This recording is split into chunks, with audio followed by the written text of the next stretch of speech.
Colleagues, I am going to turn the floor over to Stéphane Perrault, who is the Chief Electoral Officer for Canada, as well as Robert Sampson, who is General Counsel and Senior Director, Legal Services. Mr. Duncan, the floor will be yours for 6 minutes to start us off. Thank you, Mr. Chair, and thank you, gentlemen, for being here this morning. Recently, the committee received a written response from the Privy Council office outlining 2 meetings earlier this year, January 25th and March 30th, at which, quote, NDP political party representatives were present to get secret briefings by the Prime Minister's Office and Elections Canada in information to craft this bill. Mr. Perrault, you attended both of those meetings, and as you are aware, this bill is quite controversial, as it was clear the NDP and Liberals negotiated a deal to move the election date back to protect the pensions of likely to be defeated NDP and Liberal MPs in guaranteeing their pension. We know that these 2 meetings that you had, you were at, and Elections Canada staff. Can you confirm to the committee if you or any Elections Canada staff had any other meetings, briefings, calls, or exchanges with the NDP present or participating in regarding Bill C-65 before it was announced? There's many elements to your question, Mr. Chair. As is customary, before a bill is introduced, at the very last steps in the preparation of a bill, the Privy Council office typically shares with my office a copy of the bill to make sure there are no errors or technical issues. This is not a policy discussion. I have had policy discussions with representatives of all parties, both prior and after the bill was introduced. I got to clarify here, because when you go through, there's a thing between a standard meeting policy information that PROC deals with. When it comes to crafting Bill C-65, the NDP had special access that other parties were not provided to, given information specifically in crafting Bill C-65. So, Mr. Perrault, my question was, were there any other meetings besides January 25th or March 30th that you met with or provided information to in any way anyone from the NDP in advance of the bill being announced? Not meetings on general policy or anything, specifically on Bill C-65 and it being crafted. I had several meetings on the Spline Confidence Agreement, which had elements, the 3-day 2 additional days of voting. I've had meetings with Mr. Blakey then. I've had meetings with Ms. Matheson, with Madame Gaudreau, with yourself after the bill was introduced, with Mr. Cooper. So this is with Mr. Cooper, both prior and after. And again, you are conflating 2 different things, Mr. Perrault. There is about having colleagues. meetings. Just Eric, sorry, just 1 sec. Colleagues, I understand. I get it. But listen, we just spent the last meeting losing an hour of witness testimony. I don't want that to happen again. Mr. Duncan, go ahead. Mr. Perrault, you are conflating 2 different things again. If there's information on policy on reports that you provided to this committee, I can tell you, you did not meet with Conservative Party representatives about drafting Bill C-65. This was the thing. I've asked specifically, you've acknowledged now that you met with Mr. Blakey specifically on crafting Bill C-65. I'm asking you to table with the committee the dates, the times, and who attended from the NDP on any briefings and information, not about general policy matters, specifically to the question about sorry, crafting. Mr. Duncan, I have a point of order I have to attend to. Mr. Gerritsen? Mr. Chair, Mr. Duncan is misrepresenting what the witness said, and I think it is incumbent upon you in your position as chair to ensure that witnesses are treated in a fair manner and that when they say something, they're not immediately subject to members around this table from misrepresenting their words in order to misrepresent and then immediately use them back on that witness. I would encourage you to ask our colleagues across the way to be more judicious in their approach to witnesses in this committee. I appreciate the encouragement, Mr. Gerritsen. I will let Mr. Duncan finish, provide Mr. Perrault the opportunity to defend his view and his statement should he feel that's necessary, and hopefully that will get us to where we need to be. Mr. Duncan, you've got about 2.5 minutes here. Thank you, Mr. Chair. I'm going to repeat the question again that I've asked a couple of times here. Can you confirm to the committee and provide in writing if you or any Elections Canada staff had any other meetings besides January 25th and March 30th about meetings, briefings, calls, or exchanges with the NDP present regarding the drafting and considerations of Bill C-65 before it was announced, not general meetings on policy and afterwards the standard meetings that I've had meetings with Ms. Perot afterwards and on different topics, specifically on Bill C-65 with the NDP before it was announced. So, Mr. Chair, just to be clear, I did not know what would be in Bill C-65, and I did not participate in meetings regarding the entire bill. I had discussions on elements of the supply and confidence agreement, as well as on my recommendations that I made in 2022 to Parliament.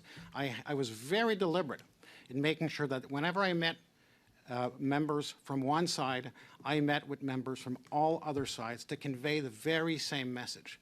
Any topic that I addressed with one side, I addressed with the other, prior or after. And I'll give you an example. There was one item that was neither in my recommendations nor in the bill, or nor in the supply and confidence agreement, sorry. And I asked the government to consider addressing deep fakes. And after I made those representations, I spoke to members. Mr. I'm going to ask again. I spoke to members of Mr. Dunn, all let's just let him parties finish here. to repeat. So every time I met with one side, I conveyed the same messages to all sides. With respect to the bill, before it was tabled, I did not have a complete view of the bill. I did not participate in the drafting of a bill. I did participate in discussions on specific policy areas. Of the bill before C-65 was announced, to which the NDP was present at the announcement with Minister LeBlanc. They had access to information and briefings, including ones that you were at when it comes to this. The Privy Council office gave the two details of January 25th, 2024 and March 30th. Would you provide the names of all of the NDP MPs that you met with, specifically those two meetings and any others? And whenever we have the word, quote, NDP political party representatives, would you provide the names of who those individuals were then? I will certainly do that to the best of my ability, and I will include also all meetings that I had with all members of this committee on the same topic. Okay, thank you very much, Mr. Duncan. Mr. Turnbull? Yeah, I'm going to let Mr. Gerritsen start off with a minute of my time. Okay, there's 6 minutes Thank you. for that side. Thank you to our witnesses for coming forward. Unfortunately, you're being subject to an ongoing line of conspiracy theory by Mr. Duncan. My only question for you would be, and you kind of preface it by saying you would provide of all, you said of all members of this committee. Mr. Duncan has asked you to provide NDP members specifically. I would ask that you provide all members that you've met with, even outside of this committee. Mr. Cooper, the floor is yours for 5 minutes. Thank you very much, Mr. Chair. Mr. Perot, we did indeed meet on February 20th, 2024. It was billed as a courtesy meeting. We discussed the departmental plan, your report on the 2019 and 2021 election, and discussions about PROC conducting hearings on that report for you to come and appear before the committee, the Nunavut pilot project, as well as 3-day voting, which had been in the news, or there have been media reports about this idea of a 3-day election day and discussions between the NDP and the Liberals pursuant to the SACA agreement. I just want to clarify that there were no representatives from the PMO at that meeting, were there? There was none. And no one from the Minister's office? There was none. And no one from the PCO? None. This is a meeting that I invited you to so that I can convey to you this very same concerns I have. The very things that I just relayed, and there were no representatives from the Conservative Party of Canada present? No. No. And there were representatives from the PMO, the PCO, the Minister's office, and the NDP when you had a meeting on January 25th, 2024, correct? Correct. And Okay, thank you very much for that. Sounds like a very different meeting. Now, on to another matter. There are changes in the bill with respect to special ballots. Presently, when someone takes out a special ballot, they must write in the name of the candidate. This bill changes that so that if someone were to fill in Conservative Party of Canada, they could simply mark in their party preference, not the name of the candidate. So I just want to understand the implications of that in this hypothetical. Say that there was a candidate who was running and they, for whatever reason, withdrew before the deadline, the cutoff, and another candidate replaced them, and someone voted on day one of the writ, and they marked in Conservative Party of Canada, and the candidate who was standing for the Conservative Party at that date was different than the candidate who ultimately made the final ballot. How would that vote be treated? The vote would be treated such that the intent of that person is to vote for the candidate that is the representative of the Conservative Party in your example, as it stands at the close of nominations. And so if there was a shift prior to the close of nominations, then the list of candidates in party affiliation is crystallized at the close of nominations. So I guess, just to clarify, would the vote count or not? If it only mentioned the party, Right. it would count. And right If now, it mentioned the party in the name of a candidate who is not a candidate of the party, then the intent of the elector could not be understood and it would not count. and right now, if someone were to vote by way of special ballot and they marked in candidate A, because they'd be required to specifically write in the name of the candidate, and then candidate A was not the candidate that made the final ballot because someone else stepped in and they met the filing deadline, that vote would not count. Is that right? Correct. Okay. Now, on another matter, we've seen this in a few by-elections, this protest movement that you've alluded to, in which there have been 50 candidates on the ballot in Winnipeg and Montreal and in Toronto. You've proposed some potential amendments to the Act. I welcome those suggestions. I would note as well that I think in each of the three ridings, the same official agent represented all of the candidates. What are your thoughts on potentially making an amendment so that an official agent could only act for one candidate in a riding? Mr. Chair, that's something that I've considered. And now, these are all nil returns for all of these candidates affiliated with that movement. And so it is such a small task to sign a nil return that I think it could easily be done with different official agents. And I'm not sure what the policy rationale would be. In the case of the signature, there is a policy rationale for electors supporting the nomination of a particular candidate, not any person in the world who wants to be a candidate. And so I think that allowing a person to, putting on the table a series of 75 nomination papers and allowing people to sign in string does not conform to the idea behind candidate signatures, and I think that's why this is the measure that I propose.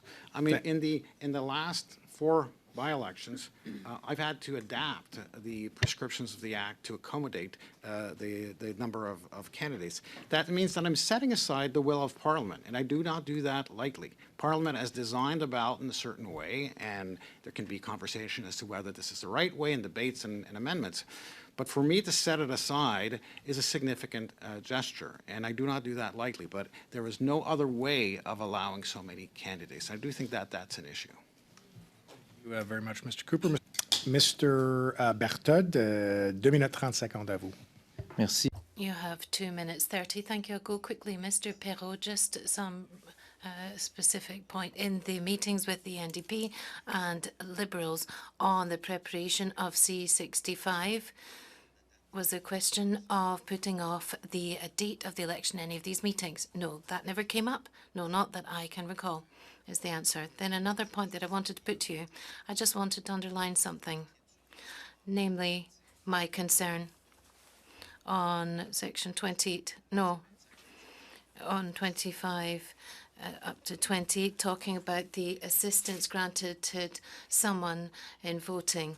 I've lived through lots of different elections, and we go into a zone which can actually create certain problems, and I am sure that certain political organisers of the old school might want to repeat some of their former vices, namely to try and make people vote against their will. So I wanted to express that concern because that's what I've been told did happen in the past, and it would be a pity if a change to the bill would lead to this, because here, if one person's allowed to help several people to vote, we might come back to the same issue. I just wanted to express that concern, please. Yes, this question of intimidation or various dishonest manoeuvres to force people to vote in one way or another, I don't think that would be the case. Here we're replacing the word friend, which was judged insulting by certain electors or certain voters. So how many people are going to bring people to vote with them? Just carefully look at the amount of people would be brought to vote by one single person on election day. I think that's something where we need to keep a close eye on this. And yes, you've got 30 seconds. 30 seconds. I'll do my best. Mr. Perot, this committee has been seized with foreign interference issues regarding our elections in the past. I've had private members' bills in the past that have tried to clamp down on foreign money influencing. If the changes in C-65 that are already there and are there any amendments or are there any further things that you think this committee should be doing to close any of the loopholes? Because I still see a lot of loopholes where foreign money can actually be used through third-party organizations and so on, even from foreign state actors using those kinds of organizations to influence. Is there anything else that we can do to tighten up these rules and loopholes? In my recent report on threats to the electoral process that I presented to the Speaker a few weeks ago, there were some small additional elements. For example, it is an offense for a third party to use foreign funds, but it's not an offense for the foreign entity to make that contribution. So there are things that should be tied up in that regard. I don't think that the provisions of the bill allow for that, but the changes that are proposed to the third-party regime, I think, go in a very long way in closing opportunities for foreign funding. Thank you very much, Messieurs Berthold and Calkins. In the previous hour, the Chief Electoral Officer answered questions that I posed to him with respect to changes around special ballots. Presently, one must write in the name of the candidate. Under this bill, a voter could instead simply write in their preferred political party. And I asked the Chief Electoral Officer in the hypothetical that if a candidate was standing on day one and the voter marked Conservative Party, but before the candidate filing deadline, the Conservative Party had replaced the candidate with a different candidate, the vote indicating preference for the Conservative Party would be counted towards that second candidate. This seems to me to turn upside down the process that we have had in terms of electing members of Parliament and not voting for political parties. It seems to me to be inconsistent with the statutory scheme and arguably constitutionally questionable. Would you agree? I would agree. There are three things that there's three concerns that I would have with that approach. The first is Section 3 of the Charter.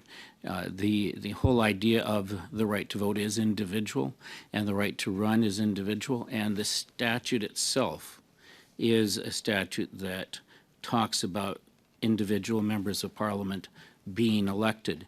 If an individual is elected as a member of Parliament, they are not required to stay with the party that they came to Parliament with. So those are the three concerns. One is the statute itself talks about electing individuals. Number two, the individuals, once elected, are free to go to any party. And number three, the Charter itself sets up rights that are individual in nature. The approach of putting a party name in seems to be, at least from my perspective, I don't have any case law on this, but it seems inconsistent with all three of those approaches. Thank you for that. You raised issues with respect to Section 482.01, which establishes new offenses under the Act. You stated it is your opinion, and you cited case law, that it could contravene or would likely be found by the courts to contravene Section 2B of the Charter. I'll invite you to elaborate on that if you wish, but I would also ask you whether you would also have the concern that these new offenses could create a chilling effect that perhaps is unintended with respect to questions, legitimate questions around electoral processes. Absolutely, and that is indeed the concern that was raised by Justice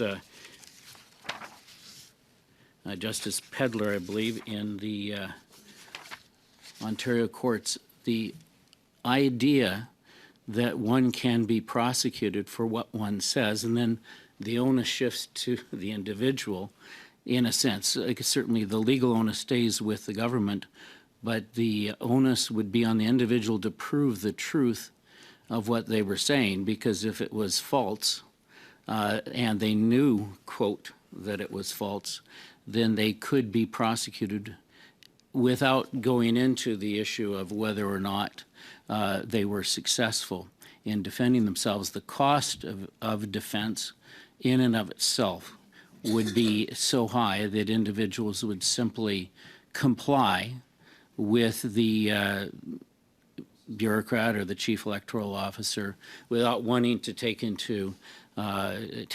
on a battle where the only thing that they want to do is participate in the democratic process.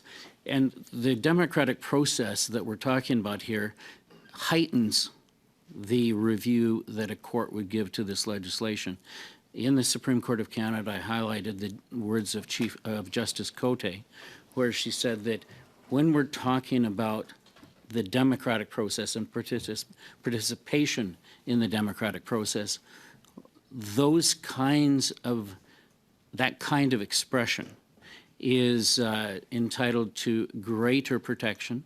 And when it comes down to a balance between, let's say, protecting the reputation of an individual or a reputation of an institution of government, the courts should come down on the side of freedom of expression and not on protecting the reputation or the, if you will, the name of the institution or the credibility of the process. There's no doubt that the institution of an election is a very important thing, but the courts have come down on the side of freedom of expression in Canada, and I think that the courts in other free and democratic societies, like Belgium, like the United Kingdom, have also said there's no need to go into the protection of the Crown.